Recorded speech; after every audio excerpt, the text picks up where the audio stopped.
मांग कर रहे हैं, कितना क्या हुआ इसमें?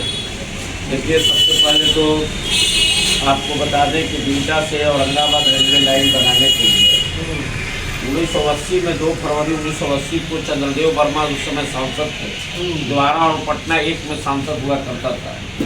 1980 से लेकर 2024 हो गया, आप समझिए 44 वर्ष पहले की घटना है। और लगातार इतना डेवलपमेंट हो रहा है, बुलेट ट्रेन की बात हो रही है। लेकिन आपको एक अरवल एक ऐसा पूरे हिंदुस्तान में, पूरे भारत में अरवल एक ऐसा जिला है जहां रेलवे लाइन का कहीं मार्ग से जुड़ाव नहीं है। 2001 में 20 अगस्त 2001 को अरवल जिला के रूप में अस्तित्व आया, जहानाबाद से कट करके, गया से कट करके। अरवल जिला के लोग रेलवे लाइन मुख्य मुद्दा है।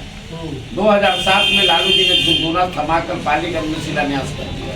लोगों को लगा ये 70 लाख जनता, 4 संसदीय क्षेत्र है, लोगों को लगा कि चलिए अब रेलवे लाइन मिलेगा। लेकिन 7 वर्षों तक इंतजार करते करते 2007 से 2014 तक, तब जाकर 2014 में अरवल के लोगों ने गोदानी कॉलेज में बैठक किया और बैठक करके यहाँ हजारों लोगों ने निर्णय लिया और रेलवे संघर्ष समिति बना करके और ये अपने खुद से आंदोलन करना चालू किया।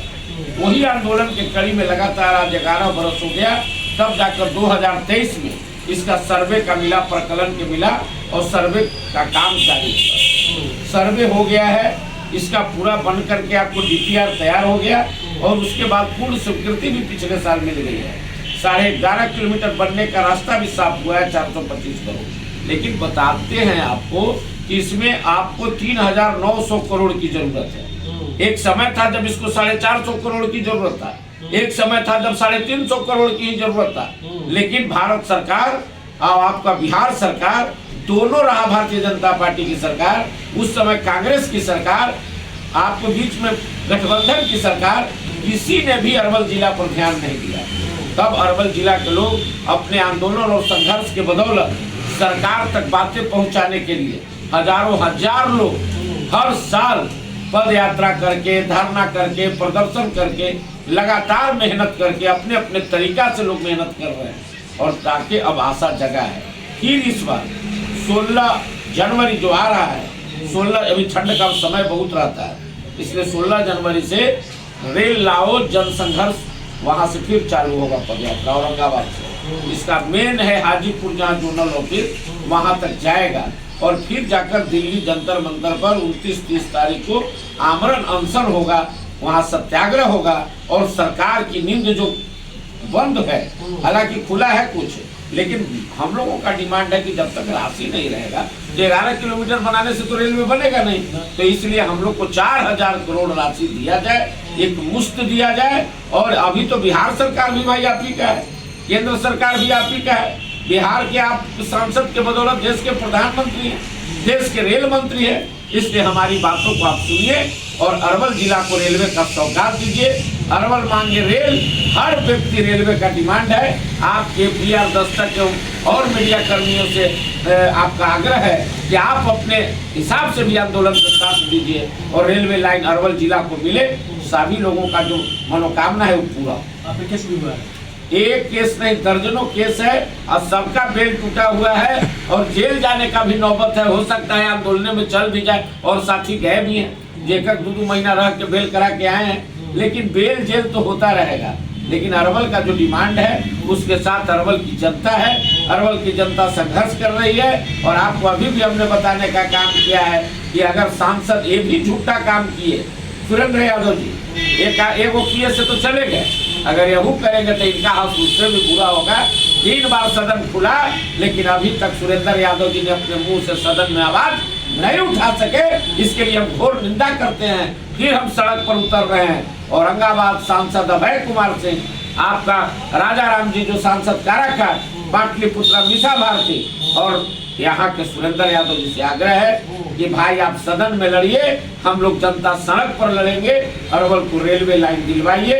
यही आपके चैनल के माध्यम से इस संघर्ष के रास्ता को आगे बढ़ाने के लिए मांग करते हैं कि अरवल जिला में 2 विधानसभा पड़ता है, अरवल और कुर्था। क्या तैयारी है, तमाम मुद्दे पे बात करेंगे। सर, चुनाव आने वाला है, क्या तय चल रहा है अरवल में, क्योंकि यहाँ 2 विधानसभा है, अरवल है, कुर्था है। देखिए, सबसे पहले तो सभी आपके मीडिया मीडियाकर्मी हैं, सभी लोगों को आपने इस मुद्दा पर बात करने के लिए समय निकाला, उसके लिए धन्यवाद। और बहुजन समाज पार्टी, अभी आप कह रहे हैं कि पूरे बिहार में और पूरे देश में भी हम लोग अकेले नहीं हैं। बहुजन समाज पार्टी एक मिशन की पार्टी है जी। हम एक आंदोलन है, बहुजन एक आंदोलन है। माननीय काशीराम साहब ने जो 1984 में पार्टी बना, यही आंदोलन के बदौलत बाबा साहब अम्बेडकर को भारत रत्न मिला। इसी आंदोलन के बल पर बाबा साहब का तैल चित्र जो है वो संसद भवन में लगा। यही आंदोलन के बदौलत ये ओबीसी लोग जो है, EBC लोग, उनको 27% आरक्षण मिला। आप इस बात को समझिए, बहुजन समाज पार्टी अकेले चुनाव लड़ने का मतलब क्या है? एक तरफ भारतीय जनता पार्टी 36 पार्टी का गठबंधन बनाया गया, एक तरफ महागठबंधन के नाम से राहुल जी जो कांग्रेस पार्टी है जिसका नेतृत्व कर रहे हैं, 24 पार्टियां का गठबंधन बनाए हुए हैं। बिहार का बात ले लीजिए तो जनता दल यूनाइटेड भारतीय जनता पार्टी का पूछ पकड़े हुए हैं, वही हम मोदी हैं, और राष्ट्रीय जनता दल राहुल है, महागठबंधन। इनका कोई अपना नेचर और सिग्नेचर नहीं है कि हम भी कुछ करना चाहते हैं देश के लिए। लेकिन बहुजन समाज पार्टी, चाहे वो बिहार में चले जाइए, महाराष्ट्र चले जाइए, चाहे देश के 28 राज्य में आप कहीं चले जाइए, वहाँ आपको संवैधानिक पार्टी मिलेगी, क्योंकि हमारी पार्टी का मैनिफेस्टो ही भारत का संविधान है। बहन कुमारी मायावती जी कभी नहीं घबराती। आप देखे होंगे हम लोग सीट नहीं जीते, इस बार हम लोग अकेले चुनाव लड़े या हर बार अकेले लड़ते हैं? हमारा तो सोचिए, आपको आना है आइए, जाना है जाइए। आपने एक दिन देखा होगा, बहुत बढ़िया चैनल के लोग चला रहे हैं कि बहन जी ने कहा कि जिसको सुप्रीम कोर्ट का जो आदेश आया SC ST का जो आरक्षण का वर्गीकरण, उस पर बहन जी ने स्पष्ट कहा कि मेरे पार्टी में भी अगर कोई वर्गीकरण करना चाहते हो तो मेरे पार्टी छोड़ के चले जाए। सीधे सीधे किसी का हिम्मत है कोई राष्ट्रीय अध्यक्ष अपने पार्टी में चैलेंजिंग करेगा? तो क्यों करती है? इसलिए करती हैं कि इन्होंने त्याग, बलिदान, तपस्या किया, अपने जीवन को बहुजन समाज के लिए लगा दिया। जो व्यक्ति त्याग और जिसको अपना लोभ नहीं होगा, जैसे आज हम राजनीति कर रहे हैं, पहले भी मैं RJD का अध्यक्ष रहा हूँ, LJP में स्टेट में रहा हूँ, बहुत दिन 2 बार मैं निर्दलीय चुनाव लड़ा हूँ। लेकिन जिस दिन से बहुजन समाज पार्टी ज्वाइन किया और बहुजन समाज पार्टी ने मुझे जिला अध्यक्ष का पद दिया अरवल जिला में, उस दिन से जो सीखने को मिला, यहाँ कुछ मिलता क्या है? यहाँ ज्ञान मिला, भगवान बुद्ध का दर्शन मिला, बाबा साहेब अम्बेडकर के संवैधानिक रूप समझने की विचार मिला है। तो इसको हम चुनाव लड़ने से ज़्यादा, चुनाव के मूवमेंट से ज़्यादा इसको आंदोलन समझते हैं। यह संघर्ष के लिए हम लोग हैं बहुजन समाज। लेकिन देखिए, बिहार में चुनाव है तो राजनीति की बात होगी।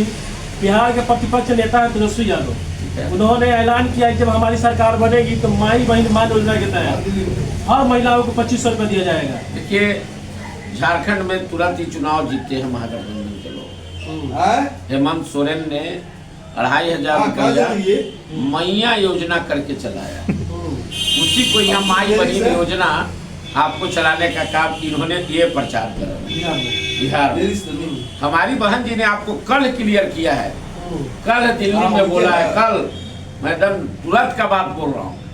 उन्होंने कहा ये 5 किलो तुमको जो अनाज मिलता है, 5 किलो राशन मिल रहा है, गेहूँ या चावल या कोई चीज मिल रहा है, चना या दाल मिल रहा है, यह तुम्हारा टैक्स का पैसा का है। आप लोग भी देते हो।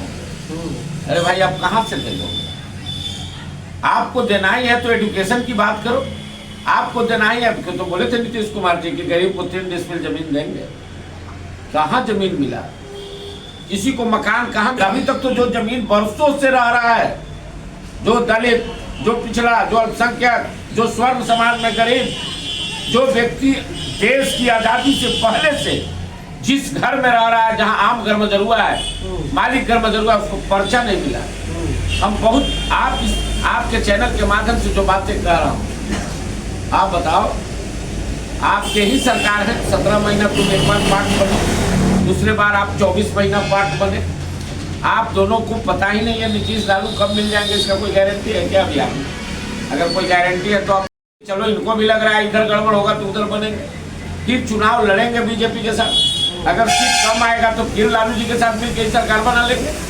तो बिहार में इससे निजात पाने के लिए युवाओं को रोजगार की जरूरी है, रोजगारी दूर करनी है।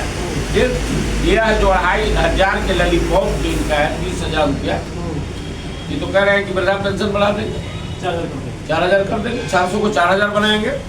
क्या कर रहे थे पिछले दिन? तो साथ में थे ना, 1,000 भी कर देते। आपके चैनल से लोग सुन रहे होंगे, अरवल के क्रांतिकारी धरती जगदेव बाबू की धरती है। इन्होंने नारा दिया कि बाबा अम्बेडकर साहब का जो सपना है जगदेव तुम्हारा नारा है, 100 में 90 शोषित है, 90 भाग हमारा है। धन धरती और राजपाट में सारे में हिस्सा लेना है हमको, 90 भाग। कहाँ मिला 90 भाग? इसकी लड़ाई जो कहते हो। और दोनों इनका नाम लेके, जगदेव बाबू के नाम लेके, एक भाई 15 साल, एक भाई 20 साल, अब 35 साल हो गया है। अब किससे मांगोगे कि हमको भाग नहीं मिला? चुनाव होने वाला है, अरवल में बहुत पार्टी मजबूत है, चाहे अरवल की बात कर ले चाहे कुर्था की बात कर ले। यहाँ हमेशा भी पार्टी को 20,000, 30,000, 35,000 के लगभग वोट मिलता है। लेकिन क्या लगता है कि 2025 में जब चुनाव होगा पार्टी की स्थिति क्या रहेगा? क्योंकि आपके सामने इंडिया भी है और एनडीए भी है, कैसे टक्कर दे पाएगा आप लोग ये अरवल में? सवाल ठीक आपने किया। अरवल में 2 विधानसभा क्षेत्र है जिला में, समाज पार्टी एक मजबूत संगठन के रूप में उभर रही है। हम ऐसा नहीं कह रहे कि जब तक जीत नहीं जाते इसको हम पूरा नहीं बोल सकते कि पूरा मजबूत है। जब हम सामने आ जाएगा, रिजल्ट अच्छा आएगा तो लोग मान लेगा कि हाँ मजबूत है। लेकिन हम मुझे विश्वास है। और देखिए विश्वास कैसे उसको बताते हैं। अरवल में शुरू से जो लड़ाई रही, अरवल विधानसभा में, कुर्था विधानसभा में, अभी इस जिला में एक रेलवे लाइन का डिमांड है। कौन ऐसा जिला है पूरे इंडिया में, भारत में, जहां रेलवे मार्ग से अछूता है, जहां रेल मार्ग कहीं छूट नहीं है? 2001 के अगस्त में, 20 अगस्त को यह जिला बना। उसके बाद से ये मांग जोर पकड़ने लगा। आपसे बताना चाहते हैं कि लालू जी ने 2007 में इसका शिलान्यास कर दिया पालीगंज में। हालांकि वो झूठा काम किए, 2 करोड़ में कहीं रेलवे लाइन नहीं बनता है। लेकिन हम लोगों को भी लगा कि चलो भाई अब हमारा जिला में रेलवे लाइन आ जाएगा। नीतीश कुमार जी ने आकर के यही ग्राउंड में अरवल में भाषण देकर के काउंटर खुलवा दिया टिकट का, और कहा 2004 में उनसे पहले, यानी 2001 से हम लोगों को रेल का सपना दिखा रहे हैं। लेकिन लगातार हम लोगों ने लड़ा और उसकी पूर्ण स्वीकृति पिछले साल मिल गया। 23 और 24 में हम लोगों को 425 करोड़ राशि भी मिला है। फिर आपको 16 तारीख से 16 जनवरी से पद यात्रा है औरंगाबाद से हम लोगों का। तो यहाँ डिमांड है रेलवे लाइन। पिछले सांसद जो जीते हैं सुरेंद्र यादव जी, और पिछले बार हार गए चंद्रशेखर चंद्रवंशी। हम लोगों ने पहले भी कहा था कि अगर जीतना होगा तो आपको ध्यान देना होगा इसके बारे में, ध्यान नहीं दे पाए और चुनाव हार गए। आपको सुरेंद्र यादव को बता दें, सुरेंद्र यादव इतना झूठा सांसद है कि सारे जगहों पर यादव समाज के हैं। लोक जनशक्ति पार्टी ने टिकट दिया था, अकेले लड़ रहा था दुलारचंद यादव को। उस समय मशहूर अहमद और पूर्व केंद्रीय मंत्री जो भी है, उस समय केंद्रीय मंत्री अखिलेश थे, उनकी पत्नी आरजेडी से चुनाव लड़ी थी। वो तो ताकतवर थे बिहार में, अभी प्रदेश अध्यक्ष है। भूल चटा दिया था यहाँ के जादव लोगों ने। वैसे का मैंने क्या बात है, यहाँ का जादव सेंसिटिव है। लालू यादव का बंधुआ मजदूर नहीं है, परिस्थितियां बदली है। पूरे बिहार में अरवल का अलग इतिहास है जादव का। यहाँ जादव जो है वो आपको विकास से संबंधी बात समझता है, जमीन से संबंधी समझता है। और 2-2 बार देगा वो, 2-2 बार, और कभी नहीं जीता। आरजेडी को भी जीता है यहाँ चुनाव। यहाँ तो आरजेडी रविंदर सिंह जीत भी गए हैं, तो मतलब जो भी हो, वो माले का हाथ गोल से तो जीते थे, फिर माले का लोग जीता है। यहाँ आरजेडी का कहाँ, कोई जादव का वैसा कुछ नहीं है। अरवल का जादव आप जान लीजिए, वो विकास से संबंधित पर बात करता है। अगर हम जादव हैं तब बोले, वैसे तो हम जाति बिरादरी पर बात कर नहीं रहे हैं। रेलवे लाइन का डिमांड तो सारे लोगों का है कि भाई रेलवे लाइन मेरा पहला प्राथमिकता होगा। 3 बार लोकसभा चला, एक बार भी ये आदमी ने कभी नहीं बात निकाली। मैं आपको बताना चाहता हूँ, 16 अगस्त से 16 जनवरी से हम लोगों को पद यात्रा है, और खास करके मैं बीएसपी का जिला अध्यक्ष हूँ, और लोगों ने विश्वास जताया है लोगों के समर्थन से 11वां साल आंदोलन। तो इसका डिमांड है, हमारा बीएसपी का वोट है, हमारा रेलवे लाइन का डिमांड है, हमीद नगर पुनपुन बराज परियोजना है, कदमन जलाशय परियोजना है, जगदेव बाबू का सपना है, राम शरण और रामचरण बाबू का सपना है। हम लोगों के यहाँ सत्येंद्र नारायण सिन्हा का और श्री बाबू का जो सपना है शिक्षा के क्षेत्र में, आप तैयारी कर रहे हो? तो हम अरवल से चाहते हैं कि अरवल से बहुजन समाज पार्टी इस बार ये दोनों पार्टियां का जो नेता है उनको हराएंगे और स्वाभाविक रूप से बहुजन समाज पार्टी बहन कुमारी मायावती जी जो न्याय की देवी है उनका हाथी का परचम यहाँ से या तो लोग सामने का यार जादव का क्या सवाल होता है जब